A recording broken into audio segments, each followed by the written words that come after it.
So hello guys, welcome to my channel Target Study में आप सभी का स्वागत है। तो डियर स्टूडेंट्स, आज मैं आप सभी के लिए लेकर आया हूं जो कि केमिस्ट्री और फिजिक्स के मोस्ट इंपॉर्टेंट क्वेश्चन जो कि हमारे प्रीवियस ईयर में पूछे गए, यानी कि ये हमने प्रीवियस ईयर जो में हमारे 2021 जो 22 में जो हमारा एग्जाम हुआ था उस पेपर में जो हमारे क्वेश्चन पूछे गए थे वो सारे क्वेश्चन मैंने इस वीडियो में शामिल किए गए हैं। तो ये क्वेश्चन आने वाले इंट्रेंस एग्जाम के लिए हमारे बहुत ही महत्वपूर्ण हो जाते हैं। तो डियर स्टूडेंट, इन क्वेश्चन को तैयार कर लीजिए। और बहुत सारे बच्चों का जो कि सपना होता है कि उनका कॉलेज जो कि यूपी के टॉप नंबर 1 कॉलेज में हो, यानी कि जो यूपी का टॉप नंबर 1 कॉलेज है हमारा गवर्नमेंट पॉलिटेक्निक लखनऊ यानी जीपीएल। तो आप लोग यदि जीपीएल में एडमिशन लेना चाहते हैं तो आप लोग बने रहिए हमारे साथ वीडियो को लास्ट तक। और हमारे चैनल को सब्सक्राइब नहीं किया अभी तक तो आप लोग हमारे चैनल को सब्सक्राइब कर लीजिए, टारगेट स्टडी चैनल को। इस चैनल पर हमारी पॉलिटेक्निक एंट्रेंस एग्जाम की रेगुलर क्लासेस चलाई जा रही हैं। तो आप लोग जल्द से जल्द हमारे चैनल को सब्सक्राइब कर लीजिए और वीडियो को लाइक कर दीजिए। तो बढ़ते अपने वीडियो में आगे, क्वेश्चन देखते हैं कि कैसे कैसे क्वेश्चन हमारे एंट्रेंस एग्जाम में पूछे जाते हैं। तो हमारा जो कि पहला क्वेश्चन है, कह रहा है कि आप एक दर्पण के सम्मुख कितनी ही दूर पर खड़े हों, आपका प्रतिबिंब सदैव सीधा बनता है। यानी इसका कारण होता है, यानी कि आप एक मिरर होता है उसके उससे कितनी भी दूरी पर खड़े हों, आपका जो प्रतिबिंब है यानी कि आपकी जो परछाई है वो हमेशा सीधी बनती है। तो इसका कारण क्या होता है? तो डियर स्टूडेंट्स, इसका कारण होता है ना कि समतल दर्पण में हमारा प्रतिबिंब सदैव सीधा एवं आभासी बनता है तथा आभासी प्रतिबिंब जो कि होता है वह सीधा बनता है तथा समतल दर्पण में सदैव सीधा प्रतिबिंब बनता है। तो डियर स्टूडेंट्स, इस क्वेश्चन का जो कि हमारा राइट आंसर है वह है ऑप्शन नंबर है, यानी कि समतल। और उत्तल दर्पण की बात करें, उत्तल दर्पण में हमारा यानी कि प्रतिबिंब हमेशा आभासी बनता है, यानी कि इसमें भी हमारा आभासी बनता है किंतु प्रतिबिंब वस्तु के आकार से छोटा बनता है। अगला क्वेश्चन हमारे पास है, कह रहा है कि एक कण आर त्रिज्या के वृत्तीय पथ पर चक्कर लगा रहा है। यदि एक समान गति का परिक्रमण काल टी है तो टी/2 समय पश्चात कण का विस्थापन होगा। यानी कि हमारे पास कोई कण है हमारे पास जो कि यहाँ पर आर त्रिज्या के वृत्ताकार पथ पर हमारे पास चक्कर लगा रहा है, यानी कि मान लेते हैं वह कण हमारा ए है। और यहाँ पर कह रहा है कि टी समय में जिसका परिक्रमण काल हमारे पास टी है, और कभी कह रहा है हमारे पास जो कि परिक्रमण काल हमारा टी/2 समय पश्चात आधा चक्कर, यानी कि कण का विस्थापन हमसे पूछा गया। तो यहाँ पर हमारे पास एक चक्कर जो कि टी समय में पूरा करा है तो आधा चक्कर हमारे पास टी/2 समय में पूरा करा है, क्योंकि हमारे पास समय भी आधा कर दिया गया। तो यहाँ पर विस्थापन हो जाएगा, यानी कि यहाँ पर हमारे पास आधा चक्कर लगाएगा यहाँ पर। तो यहाँ पर हमारे पास विस्थापन हो जाएगा a+b, यानी कि a से यहाँ तक जाएगा, a से b तक। तो a+b हो जाएगा, यानी कि r और प्लस r, यानी कि आधी त्रिज्या और इधर आधी त्रिज्या यानी कि 2r। तो हमारा विस्थापन 2r हो जाएगा। तो डियर स्टूडेंट्स, इस क्वेश्चन का जो कि हमारा राइट आंसर है वह है ऑप्शन नंबर डी, यानी कि 2r। अब हमारा जो कि अगला क्वेश्चन है जो कि मोस्ट इम्पॉर्टेंट क्वेश्चन है, यह भी क्वेश्चन हमारे प्रीवियस ईयर है। ये क्वेश्चन सारे प्रीवियस ईयर हैं जो कि मैंने इस वीडियो में इंक्लूड किए गए हैं। तो ये क्वेश्चन आने वाले एंट्रेंस एग्जाम के लिए बहुत ही महत्वपूर्ण हो जाते हैं। कह रहा है कि एक आदर्श एमीटर तथा आदर्श वोल्ट मीटर का प्रतिरोध क्रमशः होता है। यानी कि जो हमारा आदर्श एमीटर होता है और जो आदर्श वोल्ट मीटर होता है तो उसका प्रतिरोध पूछा है। तो जो कि हमारा आदर्श एमीटर होता है इसका प्रतिरोध हमारा जो कि होता है हमारे पास, जिसका प्रतिरोध हमारा धारा मापने के लिए किया जाता है, यानी कि एमीटर का प्रतिरोध हम लोग धारा मापने के लिए करते हैं। और आदर्श एमीटर का प्रतिरोध जो कि हमारे पास शून्य होता है, यानी कि आदर्श एमीटर का प्रतिरोध हमारे पास शून्य होता है। और आदर्श वोल्ट मीटर का प्रतिरोध जो कि हमारे पास जो कि अनंत होता है। तो डियर स्टूडेंट्स, इस क्वेश्चन का जो कि हमारा राइट आंसर हो जाएगा वह हो जाएगा ऑप्शन नंबर सी, यानी कि शून्य तथा अनंत। आई होप आप लोग समझ गए होंगे। और जो हमारा वोल्ट मीटर होता है, वोल्ट मीटर का प्रतिरोध हम लोग वोल्टेज को नापने के लिए करते हैं। तो डियर स्टूडेंट्स, इस क्वेश्चन का राइट आंसर है ऑप्शन नंबर सी। अगला क्वेश्चन हमारे पास है, कह रहा है कि 12.00 में सार्थक अंकों की संख्या है, यानी कि यहाँ पर हमारे पास सार्थक अंकों की संख्या पूछी गई है। तो यहाँ पर सार्थक अंकों की संख्या निर्धारित करने के सामान्य नियम के अनुसार क्रमशः इकाई का अंक, इकाई एवं दहाई के अंक एवं आगे क्रम अंकों के बाद दशमलव बिंदु से पीछे एवं शून्य रखे गए शून्य सार्थक अंक होते हैं। यानी कि इस प्रकार हमारे पास 12.00 में हमारे 4 सार्थक अंक हो जाएगा, यानी कि अगर पॉइंट के बाद इधर भी हमारे शून्य है तो इनको इंक्लूड कर लिया जाता है, और यदि पॉइंट के बाईं ओर होते हैं तो इनको इंक्लूड नहीं किया जाता है। यहाँ पर पॉइंट के दाईं ओर है तो इन्हें हम इंक्लूड कर लेंगे। तो हमारे पास ये 4 सार्थक अंक हो जाएंगे, यानी कि 1 2 3 4। तो डियर स्टूडेंट, इस क्वेश्चन का राइट आंसर हो जाएगा ऑप्शन नंबर बी, यानी कि इसमें 4 सार्थक अंक हो जाएंगे। अब हमारा जो कि अगला क्वेश्चन है, जो कि मोस्ट इम्पॉर्टेंट क्वेश्चन है, यहाँ पर कह रहा है कि किसी ध्वनि तरंग की आवृत्ति व तरंग 2 किलो तथा 70 सेंटीमीटर है।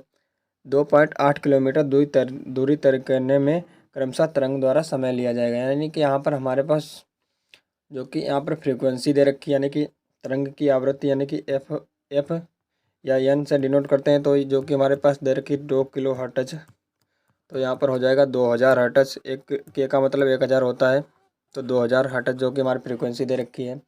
और हमारे पास जो कि तरंग दैर्घ्य यानी कि लेमडा का मान दे रखा है हमारे पास 70 सेंटीमीटर। तो इसे हम लोग मीटर में बदल लेंगे, तो हमारे पास 100 से भाग करेंगे तो हमारे पास आ जाएगा 0.7 मीटर। और हमारे पास जो कि वेग पूछा गया है इसमें, यानी कि तरंग द्वारा, सॉरी यहाँ पर हमारे पास तरंग द्वारा समय पूछा गया, यानी कि समय। पहले हम लोग वेग निकाल लेंगे, तो v बराबर एन लेमडा फार्मूला होता है वेग का। तो एन हमारे पास जो कि फ्रीक्वेंसी है 2000, और हमारे पास यहाँ पर हो जाएगा 0.7। तो यहाँ पर हमारे पास 1400 मीटर प्रति सेकंड जो कि हमारे पास वेग निकल कर आ चुका है। यानी कि वेग हमारे पास v का मान निकल कर आ चुका है 1400 मीटर प्रति सेकंड। अब यहाँ पर हमारे पास जो कि समय पूछा गया, लिया गया समय, तो समय बराबर होता है हमारे पास दूरी बटा चाल। तो दूरी हमारी जो कि दे रखी है यहाँ पर हमने निकाल चुके हैं फार्मूले में पहले ही। यहाँ पर दूरी हो जाएगी जो कि 2.8 इंटू 1000, और यहाँ पर जो कि हमारे पास वेग हमारे पास आ गया है 1400। तो इससे भाग करेंगे, यहाँ पर पॉइंट हटेगा तो 2 जीरो आ जाएंगे, और 2 जीरो इधर, 2 जीरो इधर कैंसिल हो जाए, 3 जीरो। तो यहाँ पर हमारे पास आ जाएगा 2। तो हमारे पास समय 2 सेकंड लिया जाएगा। तो डियर स्टूडेंट्स, इस क्वेश्चन का जो कि हमारा राइट आंसर हो जाएगा, या हो जाएगा ऑप्शन नंबर बी, यानी कि 2 सेकंड वह समय लिया जाएगा।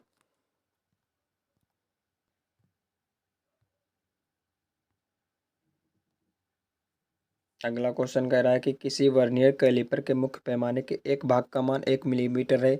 इसके वर्नियर स्केल पर 50 खाने बने हुए हैं, तो वर्नियर कैलिपर का अल्पतमांक होगा। कि हमारे पास वर्नियर कैलिपर है, इस पर हमारे पास 50 खाने बने हुए हैं इस तरह से, और इसके एक भाग का मान जो कि 1 मिलीमीटर है। तो यहाँ पर जो कि ऑप्शन इसमें पूछा गया वर्नियर कैलिपर का अल्पतमांक होगा। तो अल्पतमांक जो कि हमारे पास होता है 0.1, यानी कि 1 मिलीमीटर है, तो इसे हम 0.1 सेंटीमीटर भी कह सकते हैं। इसको 50 भागों में भाग बांटा गया है, जो कि यहाँ पर हो जाएगा 50।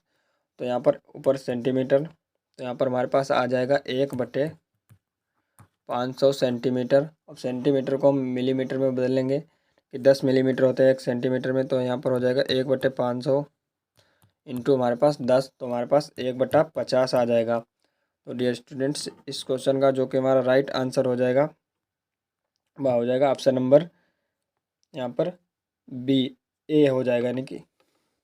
तो यहाँ पर जो कि हमारा राइट आंसर हो जाएगा इस क्वेश्चन का, या हमारा ऑप्शन नंबर ए हो जाएगा, यानी कि वर्नियर कैलिपर के अल्पतमांक का मान होता है 1/50 मिलीमीटर, जिसे हम 0.2 भी लिख सकते हैं। तो यदि ऑप्शन में 0.2 दिया होता तो 0.2 हमारा राइट आंसर हो जाता। अगला क्वेश्चन हमारा है, क्वेश्चन कह रहा है कि 20 सेंटीमीटर फोकस दूरी वाले अवतल लेंस के सम्मुख एक वस्तु 40 सेंटीमीटर की दूरी पर रखी गई है, तो प्रतिबिंब प्राप्त होगा।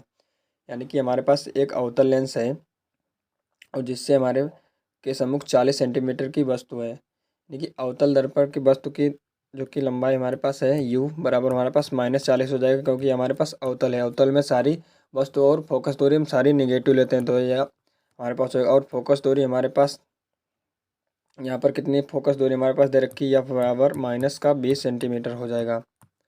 और प्रतिबिंब का हमारे पास फार्मूला होता है, प्रतिबिंब से दूरी निकालने के लिए हमारे पास फोकस दूरी का होता है 1/f बराबर 1/v माइनस 1/u। अब इस फार्मूले में सारी वैल्यू रख देंगे, और यहाँ पर प्रतिबिंब का मान निकल कर आ जाएगा, प्रतिबिंब से दूरी। तो यहाँ पर सॉल्व करेंगे तो 1/ जो कि f का मान हमारे पास जो कि यहाँ पर है -20, और बराबर 1/v, 1/v का तो मान मुझे निकालना ही है, और यहाँ पर 1/u माइनस का, तो यहाँ पर u बराबर हमारे पास जो कि -40, तो यहाँ पर आ जाएगा प्लस का, ये 40 हो जाएगा। तो इधर आके हमारे पास यहाँ भी माइनस का हो जाएगा, यानी कि 1/b बराबर ये इधर भेज देंगे तो 1/, या -40 और 1/-20 पहले से ही है। तो यहाँ पर जो कि इनका एलसीएम आ जाएगा हमारे पास 20, सॉरी यहाँ पर एलसीएम 40 आ जाएगा। 1/b बराबर हमारे पास यहाँ पर 40 एलसीएम इनका आ जाएगा। और यहाँ पर -2, -1, तो यहाँ पर आ जाएगा हमारे पास -3/40, यानी कि -3/40। और जो कि यहाँ पर 1/v है तो v का मान हो जाएगा हमारे पास -40/3। तो इसे भाग करेंगे तो हमारे पास आ जाएगा 13.3 सेंटीमीटर। तो डियर स्टूडेंट्स, इस क्वेश्चन का जो कि हमारा राइट आंसर हो जाएगा वह हो जाएगा 13.3 सेंटीमीटर। हमारे पास प्रतिबिंब का मान निकल कर आ चुका है, यानी कि प्रतिबिंब से दूरी हमारी 13.3 सेंटीमीटर जो कि निकल कर आ चुकी है। तो वह हमारा जो कि प्रतिबिंब प्राप्त होगा वह फोकस व प्रकाशिक केंद्र के बीच प्राप्त होगा। तो डियर स्टूडेंट्स, इस क्वेश्चन का जो कि राइट आंसर है वह है ऑप्शन नंबर सी, यानी कि फोकस व प्रकाशिक केंद्र के मध्य।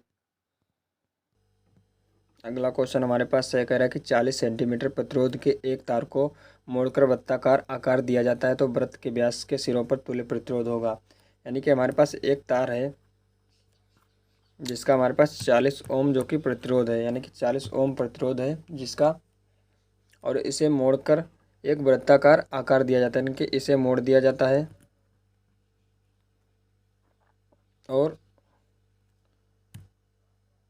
यहाँ पर इसे मोड़ दिया गया और यहाँ पर इसे वृत्ताकार जो कि इसे बना दिया गया। तो यहाँ पर हमारे पास ए व बी हो जाएगा। तो इसके सिरों पर प्रतिरोध पूछा गया है। तो यहाँ पर ये इसके सिरे में यहाँ पर ये हमारे पैरेलल में हो जाएगा, यानी कि समांतर में हो जाएगा। तो समांतर का जो कि फार्मूला होता है 1/r, यानी कि r इक्विवेलेंट, यानी कि r ए व बी के बीच 1, तो 1/r1, इसे r1 मान लेंगे तो इसे r2 मान लेंगे। तो यहाँ पर r1 + 1/r2 यहाँ पर हो जाएगा। तो यहाँ पर जो कि यह 40 ओम हमारे पास पहले प्रतिरोध था, तो यहाँ पर हमारे पास ये 20 ओम और 20 ओम में यह बदल जाएगा, यानी कि कन्वर्ट हो जाएगा। तो यहाँ पर 1/r ए बी बराबर 1/20 + 1/20, तो यहाँ पर हमारे पास 2/20 जो कि आ जाएगा। तो यहाँ पर 2/20, यानी कि 2 × 2 = 2 दाम 20। तो यहाँ पर 1/r बराबर 1/10 आ जाएगा। तो r बराबर हमारे पास r ए बी बराबर 10 जो कि ओम आ जाएगा। तो डियर स्टूडेंट्स, इस क्वेश्चन का जो कि हमारा राइट आंसर हो जाएगा वह हो जाएगा ऑप्शन नंबर सी, यानी कि 10 ओम। अगला क्वेश्चन हमारा है, क्वेश्चन कह रहा है कि कैपिटल जी का मान 6.67 × 10⁻11 न्यूटन मीटर स्क्वायर अपन किलोग्राम है। तो सीजीएस पद्धति में प्रणाली में इसका मान होगा, यानी कि सीजीएस प्रणाली में इसका मान हमसे पूछा गया है। तो हमारे पास सीजीएस प्रणाली में इसका मान जो कि हो जाएगा हमारे पास यहाँ पर 6.67 × 10⁻8। तो डियर स्टूडेंट्स, ये आप लोग याद रख लीजिए। तो सीजीएस प्रणाली में हमारा ये मान होता है हमारे पास 6.67 × 10⁻8।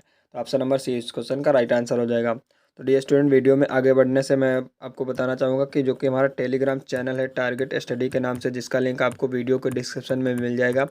उस लिंक पर क्लिक करके आप लोग हमारे टेलीग्राम चैनल से जुड़ सकते हैं। वहाँ हमारी डेली क्लासेज का लिंक और पीडीएफ प्रोवाइड की जाती हैं। तो डियर स्टूडेंट्स, आप लोग टेलीग्राम चैनल को हमारे ज्वाइन कर सकते हैं।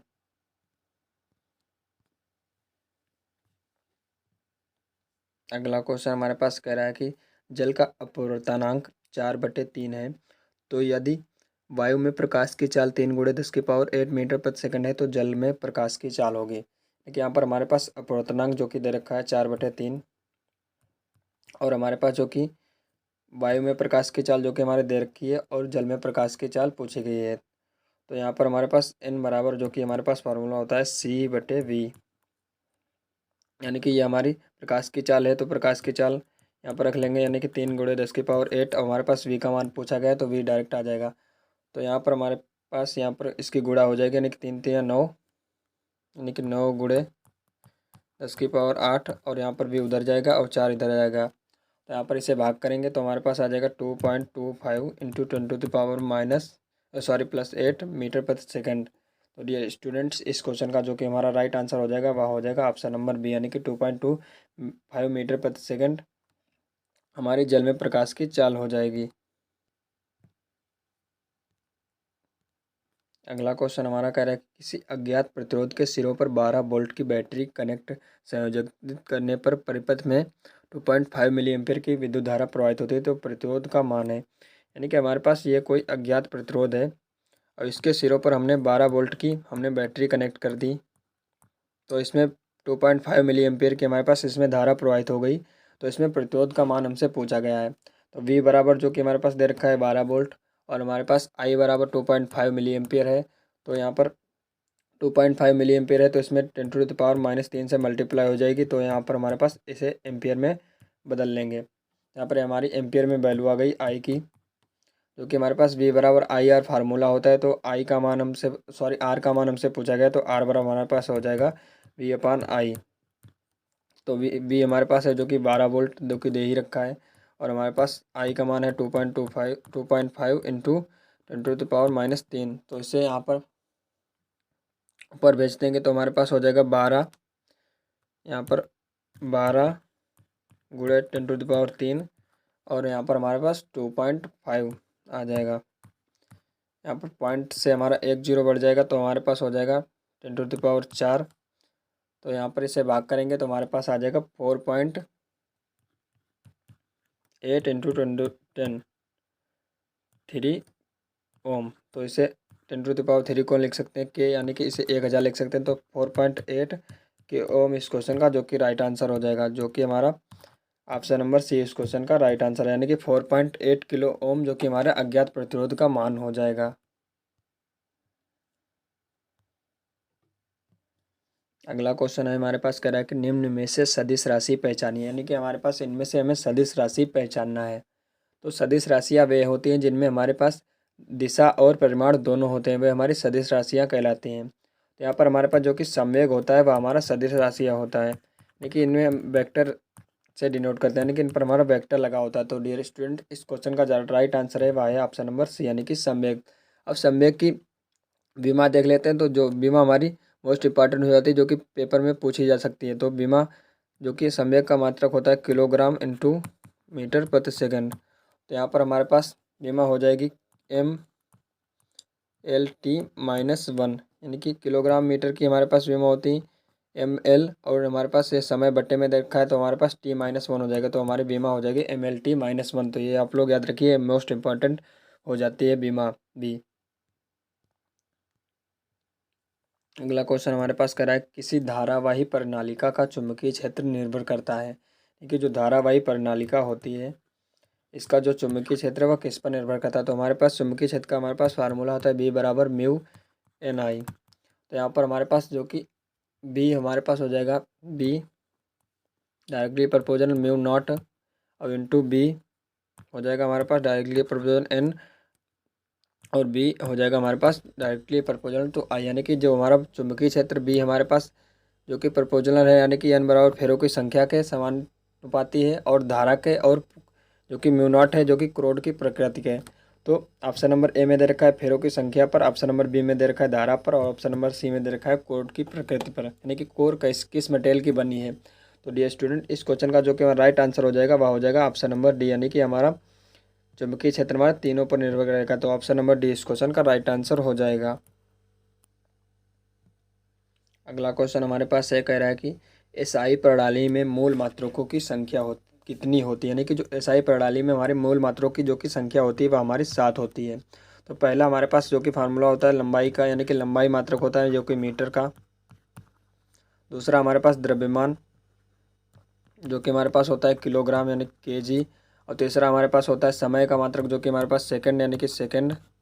और हमारे पास चौथा मात्रक होता है हमारे पास सेल्सियस यानी कि डिग्री सेंटीग्रेड और हमारे पास हमारे पास होता है एम्पियर और हमारे पास दूसरा होता है कैंडिला और सातवां होता है हमारे पास मोल। तो ये हमारे 7 जो कि मात्रक होते हैं ये हमारे मूल मात्रक होते हैं, इन्हें हम मूल मात्रक कहते हैं। और इन मात्रकों को मिलाकर हम नए मात्रक बनाते हैं जिन्हें हम व्युत्पन्न मात्रक कहा जाता है। तो हमारे मूल मात्रकों की संख्या होती है वह होती है हमारे पास 7। तो ऑप्शन नंबर सी इस क्वेश्चन का राइट आंसर हो जाएगा। अगला क्वेश्चन और हमारा जो कि मोस्ट इंपॉर्टेंट क्वेश्चन है, कह रहा है कि निर्वात में प्रकाश की चाल होती है, यानी कि निर्वात में प्रकाश की चाल कितनी होती है हमें बताना है। तो डियर स्टूडेंट निर्वात में प्रकाश की चाल का जो कि मान होता है वह हमारे पास होता है 3 × 10⁸ मीटर प्रति सेकेंड। तो डियर स्टूडेंट इस क्वेश्चन का जो कि हमारा राइट आंसर है वह है ऑप्शन नंबर बी यानी कि निर्वात में हमारी जो कि प्रकाश की चाल होती है वह हमारी होती है 3 × 10⁸ मीटर प्रति सेकंड।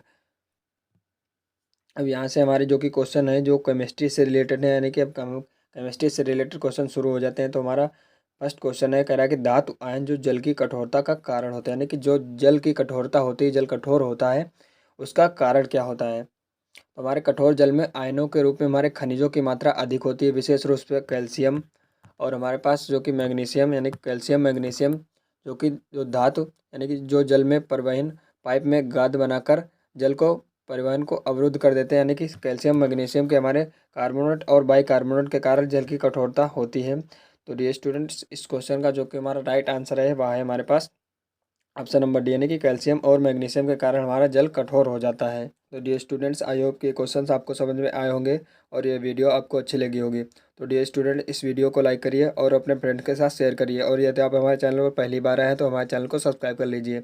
और यदि आपको किसी भी क्वेश्चन से रिलेटेड कोई भी क्वेरी रह गई है तो आप लोग कमेंट सेक्शन में पूछ सकते हैं, तो आपकी हर क्वेरी का जवाब दिया जाएगा। हम आपसे मिलेंगे जल्द ही अगली वीडियो में शानदार क्वेश्चन के साथ। Thank you so much for watching this video.